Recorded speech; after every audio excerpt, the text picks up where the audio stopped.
12 मेला अजित पवारांच्या राष्ट्रवादीच्या कार्यकारिणीची एक यादी सोशल मीडियावर व्हायरल झाली। या यादीत राष्ट्रवादीचे ज्येष्ठ नेते सुनील तटकरे, प्रफुल्ल पटेल, छगन भुजबळ, हसन मुश्रीफ, धनंजय मुंडे यांसारख्या अनेक नेत्यांची नावं नसल्यानं राजकीय वर्तुळात चर्चांना उधाण आलं। याच्या बातम्या यायला लागल्यावर उपमुख्यमंत्री आणि राष्ट्रवादीच्या राष्ट्रीय अध्यक्ष सुनेत्रा पवार यांनी मध्यरात्री 1 वाजता ट्विट करून या यादीत कार्यालयीन चूक झाल्याचं सांगत स्पष्टीकरण दिलं। पण या स्पष्टीकरणानंतर अजून एक बातमी आली। सुनील तटकरेंनी शरद पवारांची भेट घेतल्याची। साहेबांच्या तब्येतीची विचारपूस करायला आलो असं या भेटीबद्दल तटकरेंनी सांगितलं असलं तरी भेटीच्या या टायमिंगमुळे तटकरे नाराज आहेत का असं बोललं जाऊ लागलं। त्यानंतर बुधवारी पत्रकार परिषदेत शरद पवार गटाचे आमदार रोहित पवार यांनी तटकरे पटेल 22 आमदार घेऊन भाजपमधून लढणार असा धक्कादायक दावा केला। या सगळ्या घडामोडींनंतर अजित पवारांच्या पश्चात राष्ट्रवादीत अंतर्गत संघर्षाला सुरुवात झाली आहे का? यादीत पार्थ आणि जय पवारांची नावं असताना अनेक दिग्गज नेत्यांची नावं वगळण्यात आल्यानं ही फक्त क्लेरिकल मिस्टेक असू शकते का, की अजित पवारांची राष्ट्रवादी फुटीच्या उंबरठ्यावर असल्याची चिन्ह आहेत का, अशा चर्चांना सुरुवात झाली आहे। यादीत ज्या नेत्यांची नावं आहेत ती सगळी पवार कुटुंबियांशी संबंधित असल्यामुळं अजित पवारांचा पक्ष आता प्रायव्हेट लिमिटेड होत चाललाय का असे सवाल विचारले जात आहेत। पार्थ पवार आणि सुनेत्रा पवार यांचा हा निर्णय राष्ट्रवादीला कसं डॅमेज करू शकतो तेच सांगणारा हा व्हिडिओ। नमस्कार, मी शार्दूल आणि तुम्ही बघताय बोल भिडू। 12 मेला अजित पवारांच्या राष्ट्रवादीकडून निवडणूक आयोगाला देण्यात आलेली यादी माध्यमांमध्ये प्रसिद्ध झाली। ही यादी 29 एप्रिलला तयार करण्यात आली होती। त्यामध्ये पक्षाच्या राष्ट्रीय अध्यक्ष म्हणून सुनेत्रा पवार, जनरल सेक्रेटरी म्हणून पार्थ पवार आणि राष्ट्रीय सचिव म्हणून जय पवार यांची नावं होती। यात एकूण 13 नावांचा समावेश होता। त्याखाली सुनेत्रा पवारांची सही सुद्धा होती। पण यादीत सुनील तटकरे, प्रफुल्ल पटेल, छगन भुजबळ, हसन मुश्रीफ, धनंजय मुंडे अशा दिग्गज नेत्यांची नावं नव्हती। त्यामुळे या नेत्यांना पक्षाच्या राष्ट्रीय कार्यकारिणीतून वगळण्यात आल्याच्या चर्चा झाल्या। तेव्हा सुनेत्रा पवार यांनी एक ट्विट करून ही कार्यालयीन चूक आहे, ती लवकरच दुरुस्त केली जाईल असं सुनेत्रा पवारांनी सांगितलं। त्यानंतर एक सुधारित यादी समोर आली। त्यात प्रफुल्ल पटेल, छगन भुजबळ, सुनील तटकरे आणि दिलीप वळसे पाटील यांचा समावेश करण्यात आला। पण प्रफुल्ल पटेल यांच्या नावापुढे फक्त राज्यसभेचे खासदार म्हणजेच पटेलांचं राष्ट्रीय कार्याध्यक्षपद काढून घेण्यात आल्याचं सांगण्यात आलं। तटकरेंच्या नावापुढे फक्त लोकसभेचे खासदार असा उल्लेख करण्यात आला। त्यामुळे सुनेत्रा पवारांकडून तटकरे पटेलांचे पंख चाटल्याची चर्चा झाली। मार्च महिन्यात सुद्धा निवडणूक आयोगाला पाठवलेल्या राष्ट्रीय कार्यकारिणीच्या मिनिट्समध्ये सुद्धा सुनील तटकरे आणि प्रफुल्ल पटेल यांच्या पदांपुढे काहीच न लिहिल्यामुळे गोंधळ निर्माण झाला होता। तर अजित पवारांच्या निधनानंतर 28 जानेवारी ते 10 मार्च या काळात निवडणूक आयोगाशी झालेला पत्रव्यवहार ग्राह्य धरू नये असं पत्र सुद्धा सुनेत्रा पवारांनी निवडणूक आयोगाला पाठवलं होतं। हे सातत्यानं होत असल्यामुळं ही फक्त चूक नसून हा तटकरे पटेल आणि पक्षातल्या इतर नेत्यांना डावलण्याचा प्रकार आहे असाच त्याचा अर्थ काढला जातोय। पटेल तटकरे विरुद्ध पार्थ पवार असा सुप्त संघर्ष राष्ट्रवादीत सुरू असल्यामुळं हे सगळं घडत असल्याच्या चर्चा झाल्या। त्यात कार्यकारिणीच्या यादीत जी नावं आहेत ती पार्थ पवार, जय पवार आणि पवार कुटुंबियांशी संबंधित आहेत। पक्षाचे खजिनदार म्हणून ज्यांचं नाव आहे ते शिवाजीराव गर्जे हे आधी शरद पवारांचे आणि नंतर अजित पवारांचे विश्वासू बनले होते। पक्षफुटीनंतर पक्ष बांधणीसाठी केलेल्या कामामुळे अजित पवारांनी गर्जेंना विधान परिषदेची आमदारकी सुद्धा दिली होती। राष्ट्रीय सचिव असलेले अविनाश आदिक हे माजी मंत्री गोविंदराव आदिक यांचे पुत्र। त्यांचे पवार कुटुंबियांशी असलेले जुने संबंध असल्यामुळेच अविनाश आदिक यांचं राष्ट्रीय सचिव पद कायम राहिल्याचं सांगितलं जात आहे। तर अजित पवारांचे विश्वासू असलेल्या नवाब मलिक यांच्या कन्या सना मलिक या नवख्या असून सुद्धा त्यांना पक्षाकडून अल्पसंख्याक आणि महिला विभागाच्या राष्ट्रीय सचिव पदाची जबाबदारी देण्यात आली आहे। युवक काँग्रेसचे राष्ट्रीय अध्यक्ष धीरज शर्मा यांना त्याच पदावर कायम ठेवण्यात आलंय। अजित पवारांच्या कोर टीम मधले सुबोध मोहिते यांना जनरल सेक्रेटरी हे पद देण्यात आलंय। तर स्वतः पार्थ पवार आणि जय पवारांचाही या यादीत समावेश आहे। ही सगळी नावं पवार कुटुंबियांशी संबंधित असल्यामुळे अजित पवारांची राष्ट्रवादी आता प्रायव्हेट लिमिटेड व्हायला लागल्याच्या चर्चा सुरू झाल्या। पण कार्यकारिणीच्या यादीत राष्ट्रवादीच्या दिग्गज नेत्यांची नावं नसणं हे अजित पवारांच्या राष्ट्रवादीला कसं डॅमेज करू शकतं हे बघणं सुद्धा महत्त्वाचं ठरतं। सगळ्यात पहिलं नाव येतं ते सुनील तटकरे यांचं। राष्ट्रवादी काँग्रेसचे ज्येष्ठ नेते सुनील तटकरे यांनी राष्ट्रवादी काँग्रेसला रायगड जिल्ह्यात मोठं यश मिळवून दिलंय। 2024च्या लोकसभा निवडणुकीत अजित पवार गटाकडून सुनील तटकरे हे एकमेव खासदार लोकसभेत निवडून गेले होते। गेल्या काही वर्षांपासून रायगडवर तटकरेंनी आपली चांगली पकड निर्माण केली आहे। रायगडमध्ये असलेल्या शिवसेनेच्या वर्चस्वाला धक्का देत सुनील तटकरेंनी तिथे राष्ट्रवादी काँग्रेस रुजवली। तटकरे फक्त कोकणापुरते मर्यादित न राहता पक्ष संघटना, निवडणूक व्यवस्थापन आणि संकटाच्या काळात पक्षासोबत ठाम उभे राहणारे नेते म्हणून त्यांची ओळख तयार झाली. अजित पवार राष्ट्रवादीत प्रभावी असताना सुनील तटकरे हे पवारांच्या राजकारणातील दुसऱ्या फळीतील महत्त्वाचे नेते होते. निर्णय प्रक्रियेच्या केंद्रस्थानी अजित पवार असतानाही तटकरे यांची भूमिका संघटन सांभाळणारी आणि प्रादेशिक ताकद टिकवणारी होती. रायगडमध्ये भरत गोगावले, रविशेठ पाटील अशा पारंपरिक विरोधकांना चॅलेंज देऊन सुनील तटकरेंनी तिथे पक्ष वाढवला. रायगडमध्ये शिवसेना आणि भाजपचे जास्त आमदार असताना सुद्धा रायगडचं पालकमंत्रीपद राष्ट्रवादी आणि आपल्या कन्या अदिती तटकरे यांनाच मिळावं यासाठी तटकरेंनी जोरदार प्रयत्न केले. रायगडच्या पालकमंत्रीपदाच्या निर्णयाला आजही असलेली स्थगिती हा तटकरेंच्याच ताकदीचा परिणाम असल्याचं सांगितलं जातं. अजित पवारांच्या पश्चात जेव्हा शरद पवार गटाकडून विलिनीकरणाच्या चर्चांना वेग आला तेव्हा या चर्चा सातत्यानं नाकारणारे सुनील तटकरेच होते.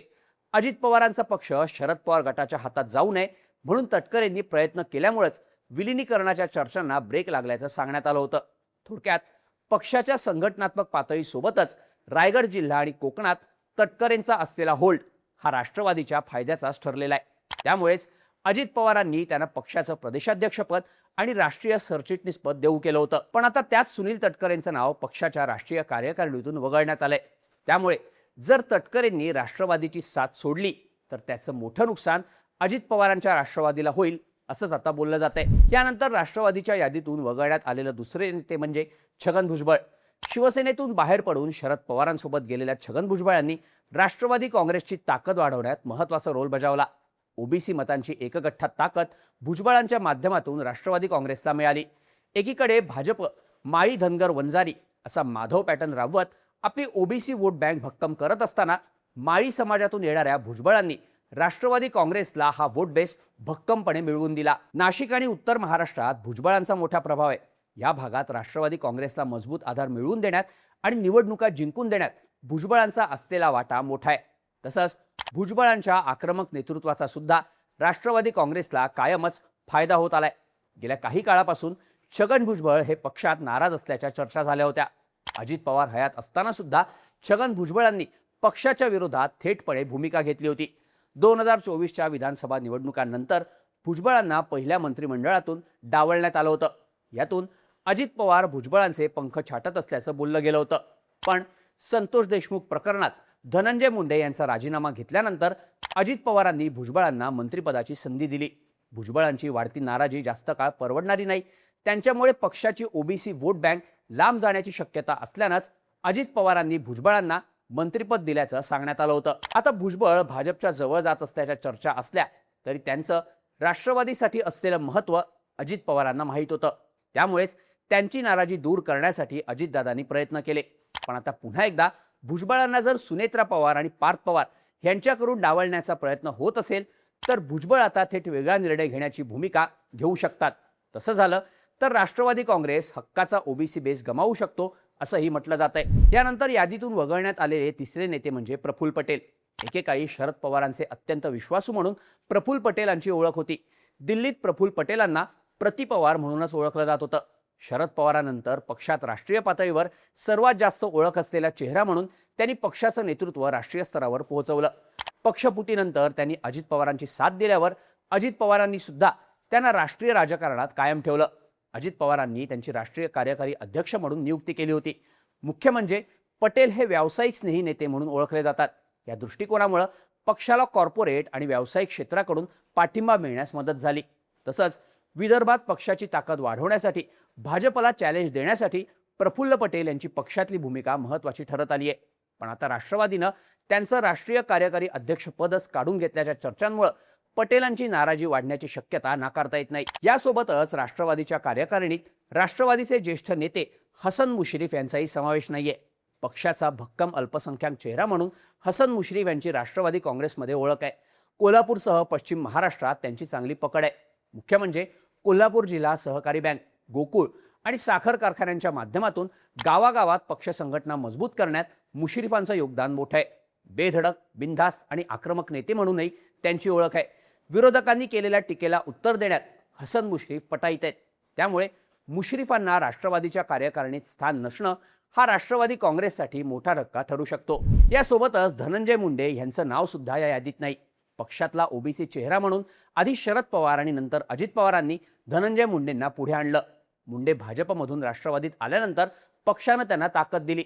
मराठवाड्यात राष्ट्रवादीचं हक्काचं ओबीसी नेतृत्व म्हणून धनंजय मुंडेंनी पक्षाला मोठं यश मिळवून दिलं. त्याच मुंडेंना या यादीतून डावलण्यात आलं. या यादीत अजित पवारांचे विश्वासू असलेले दत्तामामा भरणे यांचंही नाव नाही. पुण्याच्या ग्रामीण भागात राष्ट्रवादी वाढवण्यात दत्तामामांचं योगदान मोठं आहे. माणिकराव कोकाटे यांच्या मंत्रिपदाच्या राजीनाम्यानंतर अजित पवारांनी दत्तामामांना मंत्रिपद दिलं होतं. दत्तामामा भरणे ही राष्ट्रवादी काँग्रेसची ग्राउंड लेवलची ताकद मानली जाते.